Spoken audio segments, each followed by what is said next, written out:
사회적 가치 연구원의 박성훈 실장입니다.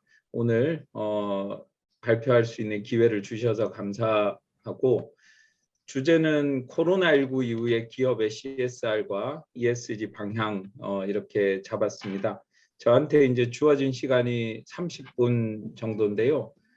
그 시간 안에 이제 발표도 하고, 그다음에 사전 질문을 주신 분이 한 분 계세요. 그래서 그 질문에 대해서도 마지막에 좀 말씀드리도록 하겠습니다.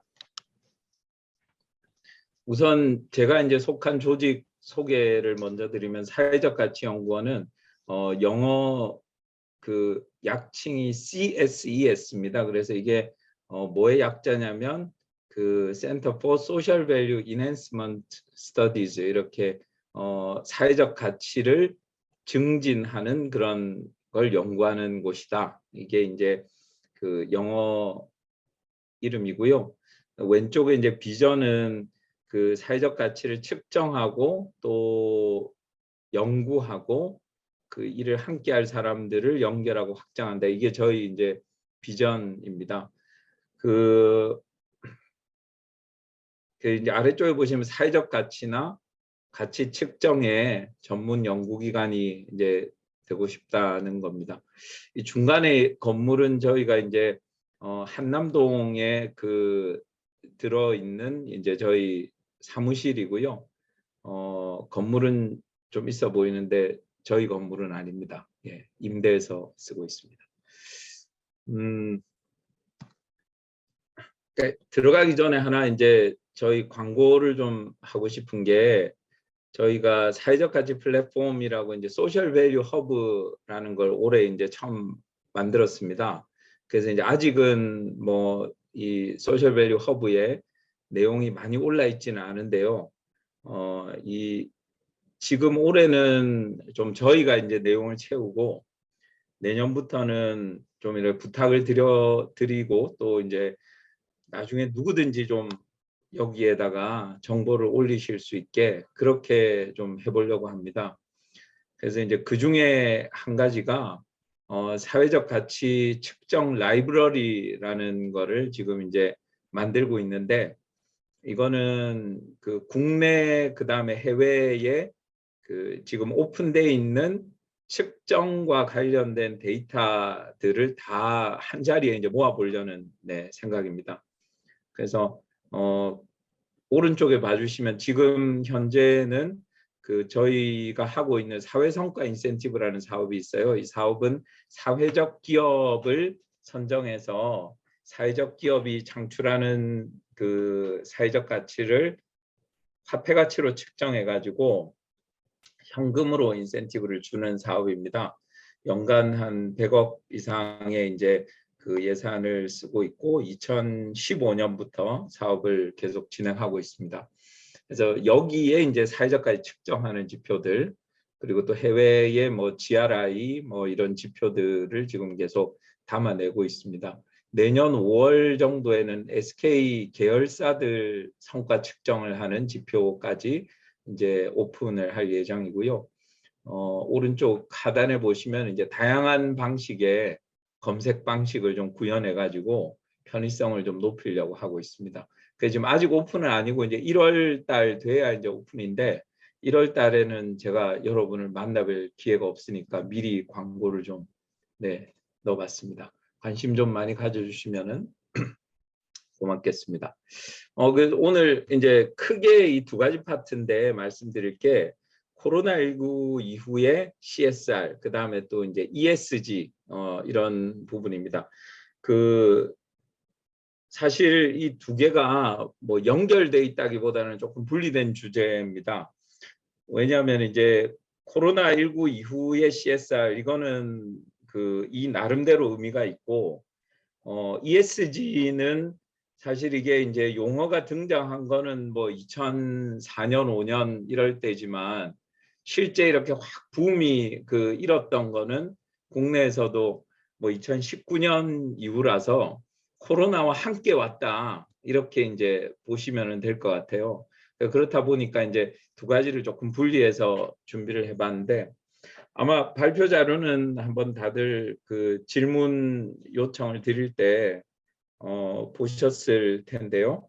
우선은 CSR 얘기부터 먼저 좀 드리고 그 다음에 ESG 얘기를 좀 드리겠습니다.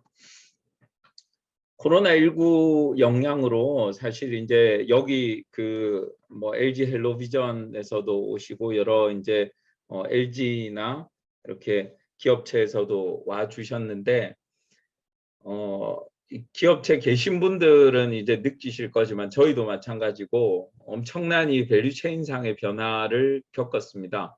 그 예를 들면 이제 오프라인 판매가 확 줄어들고 온라인 판매로 이거를 빠르게 전환한 곳이 이제 살아남는 거고, 그다음에 이제 재택이나 거리두기 상황에서 필요한 그 가정용품들의 수요가 늘어나면서 그 전에는 이제 벌크로 뭐 도매나 혹은 이제 기업 대상으로 판매를 하던 곳이 패키징을 빨리 또 바꿔가지고 가정용품 판매를 늘리고 이제 했었죠.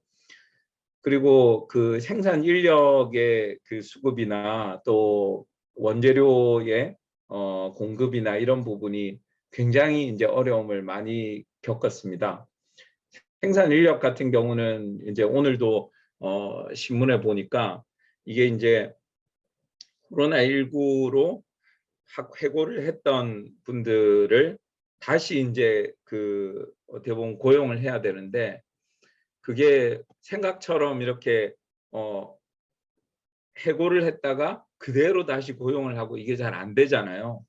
그래서 지금도 이제 그 이 인력 수급 문제가 아주 이어지고 있다. 뭐 이런 기사를 오늘 또 봤습니다. 원재료 공급도 마찬가지고요. 그래서 이런 그것들이 이제 밸류체인상에 엄청난 이제 변화를 가져왔는데 그 우리가 이제 사회공헌 네트워크다 보니까 아무래도 취약계층 분들 얘기를 이제 해야 될 거고, 이 취약계층 분들이 어떤 이 밸류체인 상에서 더 빠르고 더 심하게 이제 이탈한다는 게 저희가 이제 느낀 부분입니다. 여기 이제 사회공헌 부서나 ESG 부서에서 오신 분도 많이 계시고 저도 이제 그런 일을 하고 있는데 결국 저희가 이제 느낀 거는 이게 그래도 조금 먹고 살기가 괜찮은 그 계층에서는 이 어떻게 보면 밸류체인상에서 덜 이탈하고, 그러니까 뭐 재택근무를 해도 상관없고 재택근무를 할 수 있다는 것 자체가 직장이 괜찮다는 얘기고, 그리고 또 오프라인 상에서 이게 구매가 안 되면 온라인으로 이렇게 시켜 먹으면 되고 이런 거였죠. 근데 이제 우리 그 독거노인분들이나 결식아동분들 같은 경우는 정말 이제 한 끼 먹고 지내기가 이제 힘들어진 그런 상황이 이제 된 거죠. 소점포의 이제 상공인 분들도 마찬가지고 뭐 택시 기사 이런 분들도 이제 마찬가지가 됐습니다. 이 밸류체인상의 이탈이라는 표현이 조금 어려울 수도 있겠는데요. 결국은 기업의 손길이 거기까지 닿기가 이제 힘들어졌다는 거죠. 예를 들면 그 SK에서 좀 하고 있는 행복도시락 이제 배달 사업 같은 경우는 배달을 하시는 분들의 이제 활동이 힘들어지니까 이게 이제 결식 아동들한테 이게 마지막에 전달되는 그런 과정이 이제 힘들어지는 겁니다. 결국은 기업의 손길이 닿지 못하는 일들이 생기게 됐습니다. 그래서 이 코로나19의 영향은 사회공헌 밸류체인, 이걸 다른 표현으로 하면은 사회 안전망이 되겠죠. 저희 기업 입장에서는 어떻게 하면 우리 사회공헌 활동이 최종 그 수혜자한테 와닿을까 하는 밸류체인의 문제인 거고, 그다음에 사회 전체적으로 보면 이게 하나의 사회 안전망이 될 거고요. 그래서 이런 사회 안전망을 다시 점검하는 계기가 됐다고 봐집니다. 그래서 아까 이제 앞 페이지 다시 돌아가면 독거노인, 결식아동, 소점포 상공인, 택시기사 이렇게 이제 일부러 이렇게 적어봤는데 예를 들면 독거노인 분들한테 이제 도시락을 제공하는데 누가 도시락을 만들고 또 배달할 수 있는지 저희가 이제 이 코로나 상황에서도 이거를 활동을 할 수 있는 분들을 이제 찾아 나서게 됐고, 또 이제 발견하게 된 거는 소점포의 상공인들이 어떻게 보면 이제 그냥 그 손님들한테 팔던 밥을 이제 패키징을 해서 도시락처럼 만들어 가지고 이제 그 이분들한테 이제 나눠 드릴 수 있게 된 거죠. 그러면 소점포 상공인들의 어떻게 보면은 그 소득도 증가하게 됐고요. 그리고 이제 택시 기사분들이 그 경북 영주 같은 경우는 SK 이제 머티리얼스나 이런 곳에서 이제 배달할 인력을 찾았는데, 택시 기사분들이 이제 그 코로나 상황에서 택시 손님들이 줄어드니까 우리가 배달할 수 있다, 이렇게 해서 이분들은 또 과외 소득을 또 올릴 수 있고 또 자원봉사도 해주시는 거고, 그리고 이제 독거노인 분들한테도 이제 도시락이 배달이 된 거죠. 그러니까 이렇게 이제 그 만들어진 프로젝트가 코로나19 시기에 한 끼 나눔 온택트 프로젝트가 됩니다. 저희 연구원에서 이 한 끼 나눔 온택트 프로젝트를 이제 사회적 가치가 얼마일지 측정하는 게 저희 연구원의 일이라서 측정을 이제 해 보니까 SROI라고 그러죠. 이제 사회적인 투자 대비 수익률이 한 260% 정도 되더라고요. 2.6배 정도의 투자 수익률이 있는 그런 프로젝트다 하는 거를 알게 됐습니다. 이 보고서는 저희 아까 맨 처음에 이제 설명드렸던 저희 이제 소셜 밸류 허브에 들어오시면은 또 다운로드 받아서 보실 수 있습니다. 그래서 이 코로나19가 이제 CSR에 미친 영향은 저는 이렇게 봅니다. 저희 사회 안전망의 빈 곳을 다시 점검하는 계기가 됐고, 진짜 이번 그 이 한 끼 나눔 온택트 프로젝트를 측정하고 그 보고서를 내면서 진짜 기업뿐만 아니라 진짜 많은 그 분들이 그 각 밸류체인 상에 계신 분들이 이렇게 적극적으로 돕지 않았으면 이 도시락이 만들어지지도 못했고 또 배달되지도 못했다. 이 사회 안전망이 다시 이렇게 공고히 되지 못했다는 것을 좀 느꼈습니다. 그래서 이런 사회공헌, 특히 또 이 네트워크 이거의 힘을 확인할 수 있었던 것 같습니다. 그래서 이게 이제 CSR에 대해서 제가 느끼는 점을 조금 말씀드렸고요. 이제 ESG의 방향에 대해서 조금 말씀드리겠습니다. ESG 팀에서 오신 분도 계시지만 그 ESG가 이제 뭔지 잘 모르시는 분도 계실 것 같아가지고 용어 정의부터 좀 넣었습니다. ESG는 environment 환경, 소셜, 사회, 거버넌스, 지배구조의 그 각 그 영어 대문자를 딴 겁니다. 그래서 이제 이 환경에 해당되는 거는 뭐 자원에너지, 물 이런 걸 거고요. S 소셜에 해당되는 거는 사회 책임 경영, 뭐 종업원 안전 이런 게 될 겁니다. G는 뭐 투명 경영이나 이사회 권한 강화 이런 부분이 될 겁니다.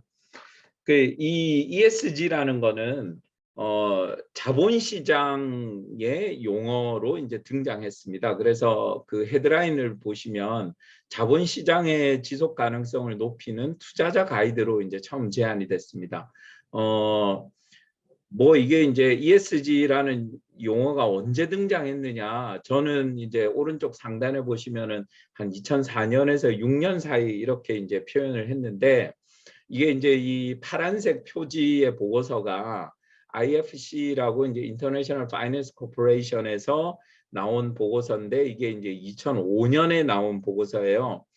이 보고서를 만들기 위해서 당연히 그 전부터 여러 이제 협의체가 가동이 됐을 거고 사전에 보고서들이 나왔겠죠. 그래서 이제 표현을 2004년부터 나왔다, 이렇게 조금 이제 몇 년 넓게 잡았는데, 어떤 분들은 저희 이제 SK 안에도 여러 조직들이 있고, 예를 들면 뭐 SK 연구소도 있고 또 SK 교육하는 기관, 유니버시티 기관도 있는데, 그런데 이제 계신 분은 ESG의 역사가 뭐 70년이다 뭐 이런 또 얘기를 하신 분도 계시더라고요.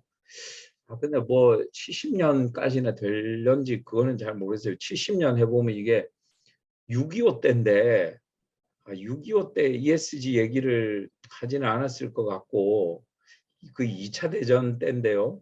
어쨌든 그게 이제 무슨 얘기냐 했더니 뭐 사회공헌 얘기가 뭐 이때 등장했다. 그러니까 이제 전쟁 후에 기업의 역할 뭐 이런 게 등장했다고 하는데 그거랑 ESG는 조금 거리가 있지 않나 싶습니다. 이게 왜냐하면 ESG는 투자자 가이드거든요. 그래서 그 오른쪽에 보시면 ESG는 투자나 자산 관리에 활용할 수 있는 새로운 가치 창출 요소다.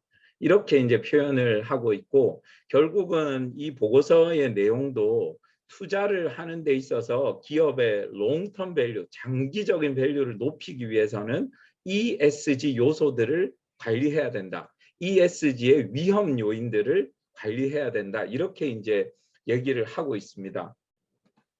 그래서 이거를 정의를 좀 내려보면 결국 ESG는 투자자한테 기업의 비재무적인 위험을 커뮤니케이션하는 프레임이자 툴이다. 이렇게 이제 볼 수 있을 것 같아요. 그 재무적인 성과는 뭐 대차대조표나 손익계산서 같은 재무상태표에 이제 나오는 거고 비재무적인 위험은 이제 어떤 거냐 하면 그 뭐 환경적인 위험이 이런 게 있잖아요. 그러니까 예를 들면 태안의 기름 유출 사고 이런 것들이 어떻게 보면 환경적인 위험이죠. 또 사회적인 위험 같은 경우는 어떤 게 있냐면 대표적인 예를 들면 오늘 제가 이렇게 그 말씀을 드리려고 참가하신 분들 성함을 이렇게 쭉 보기는 했는데 조직을 안 밝히신 분도 계실 수도 있을 것 같아서 남양 불가리스 예가 최근 예인 것 같아요. 그러니까 이게 불가리스가 코로나 예방에 뭐 효과 있다 이렇게 해가지고 그거를 뭐 발표를 했잖아요. 그랬더니 이제 소비자들이 당연히 이거 뭐 말도 안 되는 그런 검증되지 않은 얘기를 하니까 소비자들이 이제 난리가 난 거죠. 그 이게 여러 조사가 들어오고 그 과정에서 또 남양에서는 뭐 생각지도 못했겠지만 총수 일가가 기업의 그 자산을 좀 불법적으로 사용한 그런 것들도 이제 드러나게 되고 그러다 보니까 이제 검찰에 고발도 되고 결국은 이게 사회적인 위험인데 소비자들을 잘 보호해야 되고 소비자들한테 제대로 된 정보를 제공해야 되는데 소비자를 어떻게 보면 기만한 사례잖아요. 그렇다 보니까 이제 급기야는 이제 총수가 회장직에서 물러나겠다. 뭐 이런 그 기자회견을 하기도 했죠. 그런 게 이제 사회적인 위험이자 또 경영층 위험일 겁니다. 경영층 위험은 그 잘 아시는 사례가 예를 들면 저기 땅콩 회항 뭐 이런 거 있잖아요. 그런 사례들이 이제 어떻게 보면 비재무적인 위험인데 이게 기업의 존폐까지도 영향을 미친다 하는 거죠. 그러니까 이거를 어떻게 잘 커뮤니케이션 할 거냐, 뭐 어떤 프레임으로 커뮤니케이션 할 거냐 할 때 그 프레임이자 툴을 제공하는 게 바로 ESG다. 이렇게 이제 봐주시면 될 것 같습니다. ESG 활동이다 하면 어떤 거냐면 제일 대표적인 활동이 이제 평가와 공시입니다. 예를 들면 글로벌 자산운용사들이 이 TCFD라는 기준에 따라서 본인들의 이제 그 가치 평가를 하고 이거를 재무상태표에 공시를 하고 있는데 이 TCFD라는 거는 오른쪽에 있는 보고서를 보시면 레코멘데이션인데 어떤 그러니까 가이드죠. 어떤 가이드냐면 태스크 포스 여기에서 T가 따왔어요. 클라이밋 릴레이티드 그러니까 기후와 관련된 여기서 C가 따왔고 그다음에 파이낸셜 디스클로저 그러니까 재무 공시니까 기후와 관련된 재무 공시에 대한 어떤 가이드인 겁니다. 이게 이제 아래쪽에 보시면 G20 선진국 20의 요청에 따라서 FSB라는 거는 이제 금융안정위원회인데 이게 우리나라 이제로 치면은 한국은행하고 그 다음에 이제 기획재정부 장관이 여기 위원회 회원이에요. 그래서 이제 아주 힘 있는 조직이죠. 여기에다가 기후변화의 위험을 공시하는 가이드라인을 만들어 달라고 요청을 한 겁니다. 이게 어떤 거냐면 예를 들면 왼쪽에 부산이 2100년 되면 해수욕장이 사라진다. 이렇게 이제 YTN 뉴스가 나왔어요. 이게 그 지도를 보니까 제가 이제 부산 사람이라서 저희 그 지금은 서울 살지만 옛날 신혼집이 광안리에 있었거든요. 보니까 옛날 그 신혼집도 물에 잠기더라고요. 그다음에 이제 저희 그 어머니 사시는데도 물에 잠기고, 다행히 이제 저희 그 장모님 사시는 데는 안 잠기던데, 어쨌든 뭐 그분들이 이 2100년이면 지금부터 80년 뒤잖아요. 그 80년 뒤까지 뭐 사시지는 않겠지만, 어쨌거나 지금 해운대에 이렇게 이 건물 가지신 분들은 80년 뒤면은 이 건물은 이제 못 쓰는 건물이 된다는 거지 않습니까? 근데 이게 당장도 문제가 되는 거예요. 뭐냐면 글로벌 자산 운용사 중에 예를 들면 뭐 JP 모건이라든지 이런 곳들은 그 플로리다나 마이애미 이런 해변가에 그 리조트 같은 이런 건물들을 소유를 하고 있는데, 여기가 이제 기후 위기 때문에 계속 해일이 이렇게 옛날보다 더 자주 이니까 건물 가치가 하락하는 거예요. 그러니까 이제 부동산을 갖고 있으면 이걸 감가상각을 하는데 부동산의 가치가 점점 더 하락이 되는 거죠. 이거는 투자자들한테는 엄청난 위험이잖아요. 이거를 재무상태표에 공시를 하라는 게 TCFD 기준인 겁니다. 그럼 이거를 공시를 하면 투자자들이 어떤 압력을 넣게 되냐면, 야, 그런 그 가치 떨어지는 자산을 가지고 있지 마, 팔아, 이렇게 되는 거죠. 그러면 이런 자산운용사들이 어떻게 하냐면 그 리조트를 팔고 아예 그냥 임대를 하는 게 오히려 더 가치 하락을 방지하는 그 방식이라는 거죠. 그러니까 자산 부동산을 직접 갖고 있는 게 아니라 아예 팔고 혹은 리츠 회사를 설립해 가지고 그쪽에다가 매각을 해버리고 이걸 빌려서 쓰는 게 오히려 더 좋다, 이런 의사결정을 내릴 수가 있는 거죠. 그게 ESG의 활동인 겁니다. 단순히 위험을 공시하라는 게 아니라 그 위험을 어떻게 회피할지 의사결정까지 내리라는 거죠. 그걸 투자자들한테 제대로 공지를 하라는 겁니다. 그 다음에 이제 ESG 활동 중에 중요한 게 다양한 선언에 참여하는 겁니다. 이게 예를 들면 기후 위기가 이제 비즈니스에 미치는 영향을 상쇄시키는 그런 다양한 이제 선언에 참여를 하는데, 예를 들면 이제 이 왼쪽에 자산운용사도 가이드를 내고 있어요. 이 블랙락이라고 하는 데는 세계 최대의 자산운용사인데, 여기에 이제 레리 핑크 회장이 본인이 투자한 회사들 CEO들한테 이제 서한을 보내가지고 기후 위험이 곧 투자 위험이다, 이 기후 위험에 제대로 대응을 하지 않는 곳에 투자금을 회수하거나 아니면은 이 CEO를 교체하겠다, 이런 이제 압력을 행사하죠. 그러면 이게 이제 뭐 네가 그러든 말든 뭔 상관이냐 뭐 이렇게 되겠지만은, 예를 들자면 2019년 기준으로 해서, 지금은 이제 비중을 많이 줄였는데 2019년 기준으로 해서 저희 이제 SK 하이닉스의 3대 주주가 블랙락이에요. 그러니까 얼마나 파워가 있는지 아시겠죠? 그 3대 주주가, 3대 대주주가 기후 위험에 대응 못하면 CEO를 갈 수도 있다, 이렇게 서한을 보내면 그 기후 위험에 대응을 안 할 수가 없지 않습니까? 지금은 이제 비중이 줄었지만 그 당시는 그랬다는 겁니다. 그 다음에 이제 중간에 보면 아리백 선언이라고, 이건 뭐냐면 기업이 사용 전력량의 제품을 만들 때 전력량의 100%를 재생에너지로 이제 조달한다는 선언이에요. 이게 이제 왜 중요하냐면, 이걸 선언에 동참한다 그러면 재생에너지를 이제 쓰거나 아니면 재생에너지를 어디서 사와야 되는 거잖아요. 이게 당연히 이제 비용이 더 들겠죠.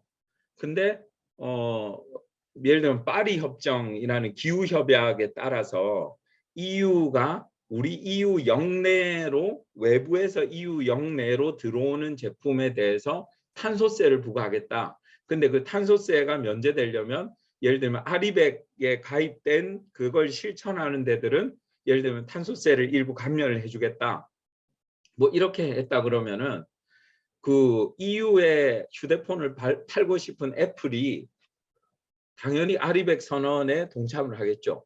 그러면 애플이 아리백 선언에 동참했다는 것은 무슨 얘기냐면, 애플의 반도체를 납품하는 SK 하이닉스 같은 회사가 아리백 선언에 가입을 해야 이게 이제 채워지는 겁니다. 예.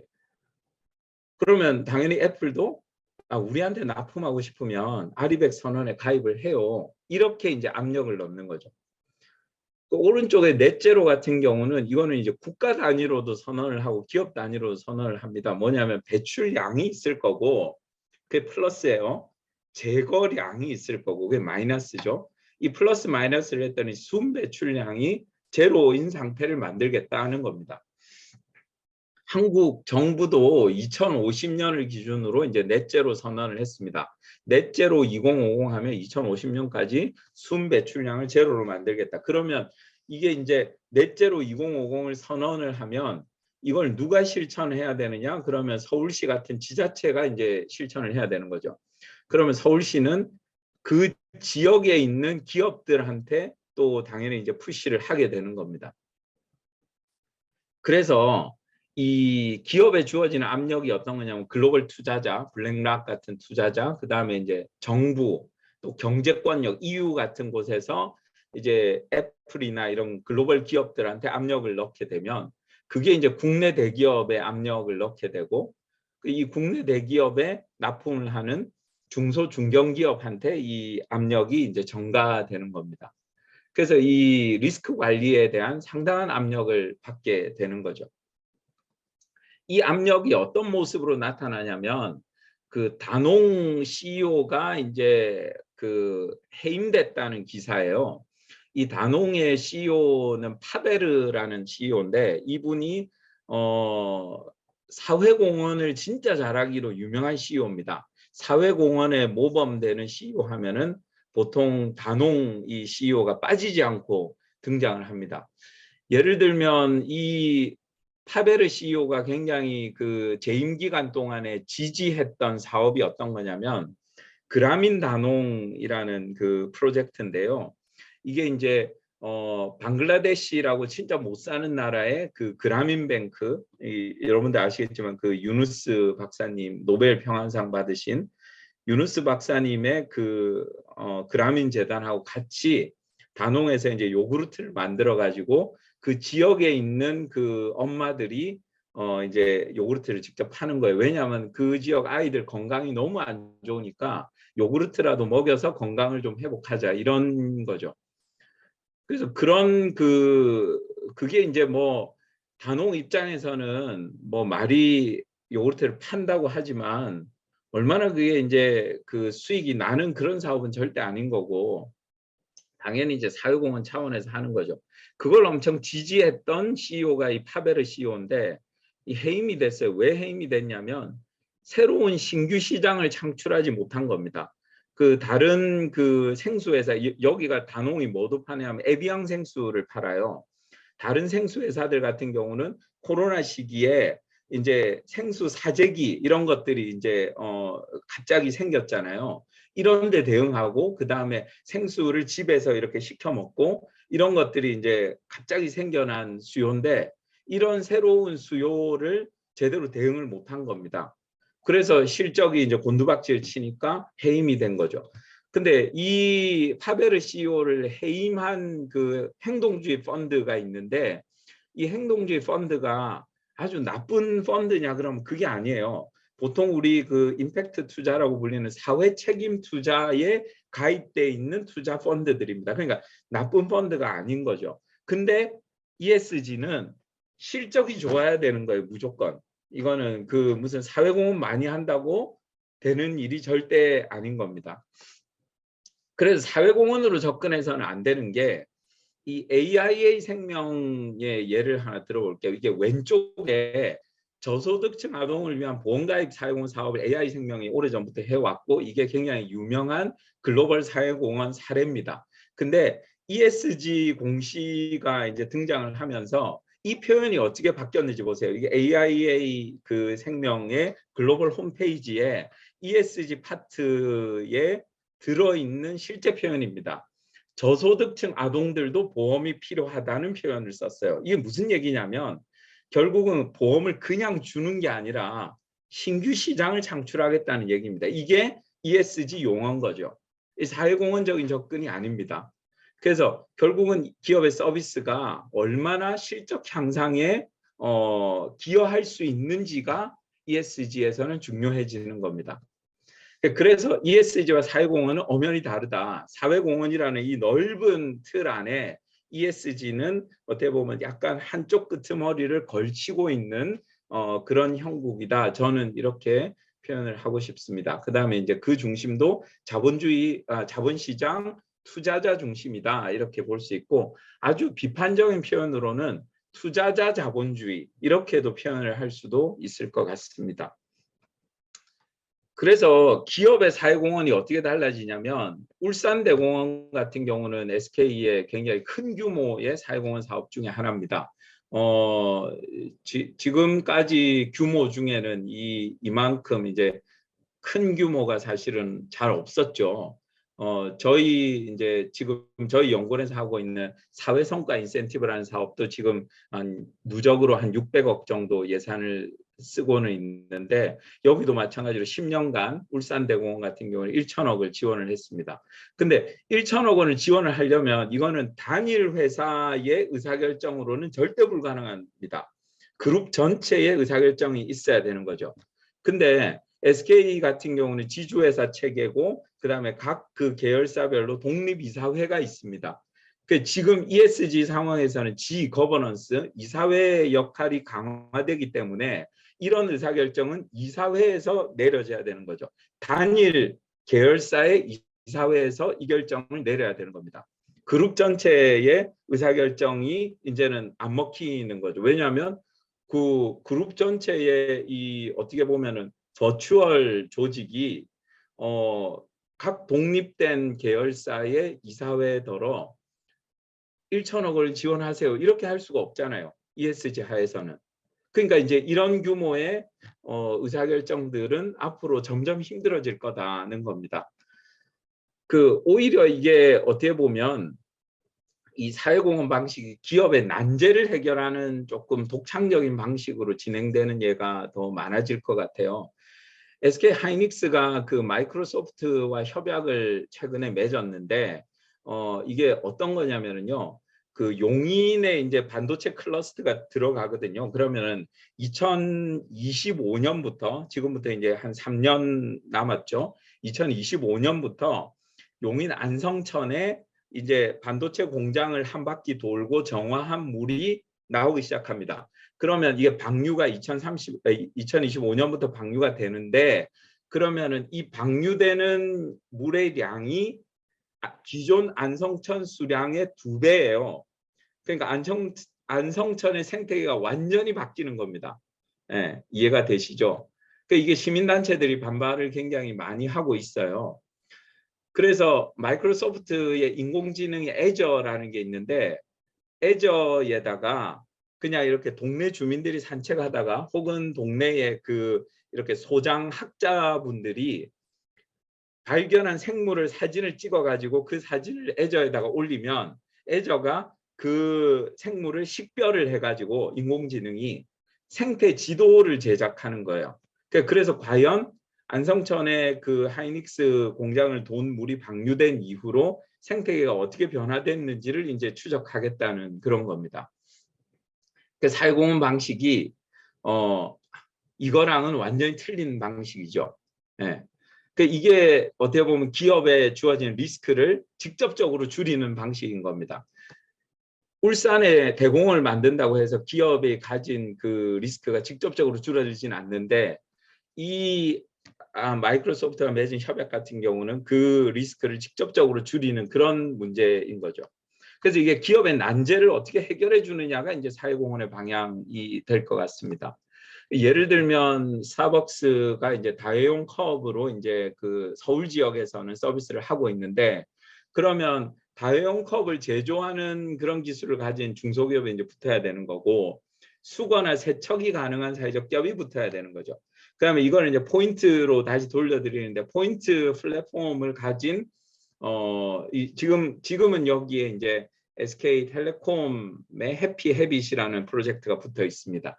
이렇게 이제 여러 가지 그 조직들이, 이해관계자들이 붙어서 기업이 가진 난제를 해결하는 게 새로운 방식이 이제 될 것 같습니다.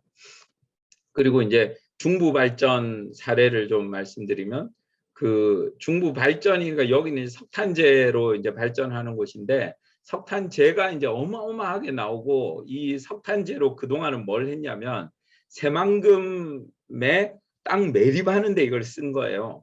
그 당연히 시민단체들이 반발을 엄청 하죠. 그랬더니 이제 지역에 있는 중소기업들하고 같이 석탄재의 불순물을 제거하는 기술을 개발하고 그걸 가지고 콘크리트를 만들어서 건설사에 납품을 하니까 이게 이제 연간 그 석탄재 재활용률이 90%에 달성되더라는 겁니다. 그리고 그 재활용으로 490억 원의 비용을 절감할 수 있다는 거죠. 이런 게 이제 ESG 시대의 새로운 방식이 아닌가 싶습니다. 그래서 이거는 뭐 예를 좀 넣어놨는데 어떤 거냐면 그 기업의 예는 아니에요. 근데 예술가들이나 일반인들이 플라스틱을 재활용해서 뭔가 장비를 만들고 싶으면 어떻게 해야 되는지를 모르잖아요. 그래서 지금 이 비영리 조직에서는 분쇄 압축 제작 굳히기를 스스로 할 수 있는 기계를 만들어라. 그 기계를 제작할 수 있는 제작 방법을 공유하고 있고 그 기계를 쓸 수 있는 여기 보면 지도 보이시죠? 우리나라에도 서울환경운동연합에 이 네트워크가 있대요. 그 기계를 쓸 수 있는 곳을 안내를 또 해주는 겁니다. 이런 식으로 아까 스타벅스 사례처럼 기업이 가진 난제를 이거는 이제 예술가들이 가진 난제죠. 그런 기업이 가진 난제를 해결해 줄 수 있는 그런 플랫폼이나 방식이 앞으로 어떻게 보면 기업에 좀 제한이 돼야 되는 방식이 아닌가 싶습니다. 요약을 하자면 기업의 ESG 경영을 돕는 방법은 기업이 상당한 압력을 받고 있기 때문에 이 사회공헌과 ESG가 다르다는 것을 좀 구분해 주시고 그 다음에 기업의 난제를 해결할 수 있는 수익 모델을 좀 제안하는 게 어떨까 하는 생각입니다. 이상으로 저는 발표를 마치는데 사전에 저희 그 질문을 주신 분이 계세요. 한 분 계신데 ESG와 CSR과 CSV가 이제 잘 아시겠지만 공유 가치 창출이잖아요. Creating Shared Value. 이게 이제 어떻게 다르냐 질문을 주셨습니다. 제가 그냥 그림을 한번 그려봤는데 당연히 사회적 가치라는 게 제일 넓은 범주가 될 거고 그 안에 CSR이 있을 겁니다. 그 다음에 이제 ESG는 좀 CSR과 걸쳐져 있는 그런 관계일 거고 CSR이라는 거는 기업의 사회적 책임이니까 ESG보다는 훨씬 더 넓은 개념이겠죠. CSV는 그 두 가지 가치잖아요. 그 사회적 가치 플러스 재무적인 가치도 같이 창출하는 방식이니까 아주 좀 좁은 의미에 이렇게 어떻게 보면 중간에 좀 걸쳐 있는 이 정도 영역은 아닐까 싶습니다.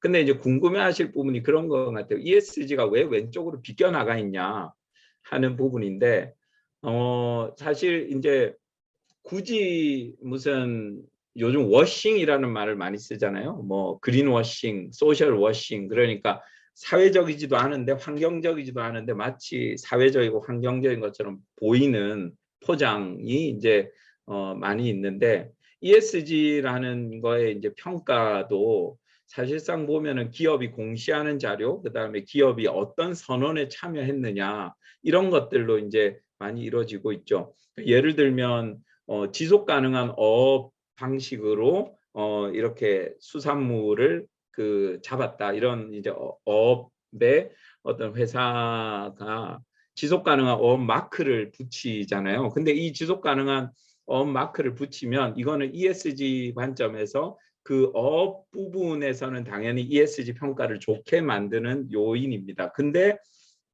지속 가능한 어업을 누구든지 개런티 할 수는 없다는 게 이제 그 중론이죠. 왜냐하면 지속 가능 어업 마크를 배포해 주는 단체를 누가 후원하고 누가 만들었냐 하면 어업회사들이 후원하고 어업회사들이 만든 거기 때문에 또 이제 그거를 어떻게 보면은 그 어슈어런스 해야 되는 검증해야 되는 분들이 이제 배 타고 실제 지속 가능하게 어업하는지를 봐야 되는데 배 타는 그런 분들이 계속 실종되고 가족들이 이제 죽임을 당하고 그런 이제 마피아들까지 연관돼 있는 그런 이제 산업의 어두운 면이 있다는 거잖아요. 지속가능 농업 인증도 유기농 인증도 이제 마찬가지인 거고 농업 회사들이 후원하고 그러니까 그런 거는 사실 보면은 사회적인 가치라고 그러니까 반사회적인 가치라고까지 표현하긴 그렇지만 비사회적인 가치인 거죠.